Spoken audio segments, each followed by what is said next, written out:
with my work with the Wisconsin Green Schools Network, that came about when I was in the classroom, actually. When I started an environmental school in 2002, environmental project-based middle school, and I didn't really have anybody that I knew to go to for a mentorship. And so I started going to all these different conferences, and I'd go to 6, 7, 8 conferences a year, science, social studies, mathematics, reading, alternative education, all sorts of things, just to understand what I needed to be doing, and then try to use the environment as a context for learning for all of that.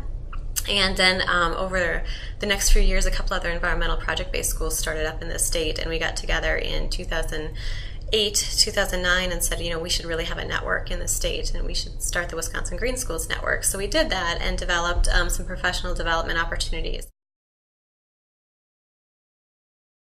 The first thing we developed was the No Teacher Left Inside Institute, which is a summer institute, 5 days, looking at all sorts of aspects of the curriculum. So it's not just how to teach nature skills, but it's looking at Common Core state standards and how do you integrate that through using environment as a context for learning, and teaching outdoor skills like how to build a fire or how to teach canoeing and things like that. So it's a broad range. It's a really fun institute, and teachers have come back every year for it.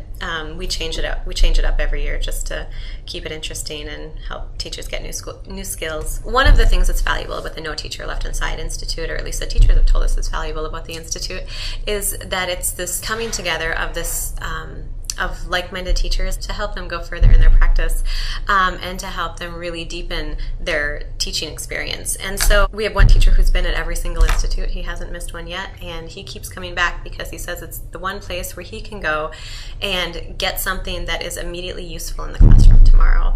And because he's networking with other teachers, and we really develop it, we develop the Institute as this learning environment where they're getting new material from presenters, but they're also networking with each other, which is one of the most important things I think as teachers we don't have time to do enough, is that we are inside of our classrooms, we shut the doors, and we don't get time for that professional conversation. And so we really foster that at the Institute, and teachers build these relationships, and then those relationships carry back to their classroom, and they start to do cross-school projects. We had a couple of teachers last year pair up at the Institute and decide that they were going to do an elk study together. One of the schools was in the elk management area.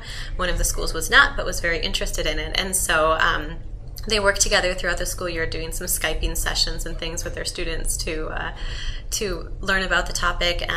Did some literacy workshops back and forth, and then the school not in the area came up to the elk management area, and they did some elk tagging together with the DNR at the end of the school year.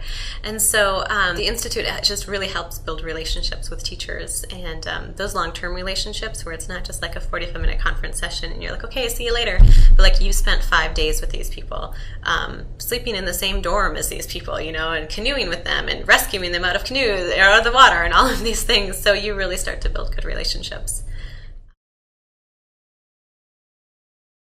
And then out of the Institute came the idea for a youth summit, because sometimes as teachers we talk about all the good things we do in our classroom, and we maybe tout our good students or our good projects, and don't often talk about all of the things that sometimes go wildly wrong, or the students who you're like, yep, that wasn't quite the project we expected to have. And so what we decided to do as a teaching community, we came together and said we wanted to have this youth summit where students presented to students, so that our students could learn from each other, but so that teachers could learn from students from other teachers of what they were doing in their classrooms. And so it really helps teachers kind of push their practice when they see what another 6th grade class across the state is doing, and they go, wow, that's what those 6th graders are doing. I could really do that in my classroom.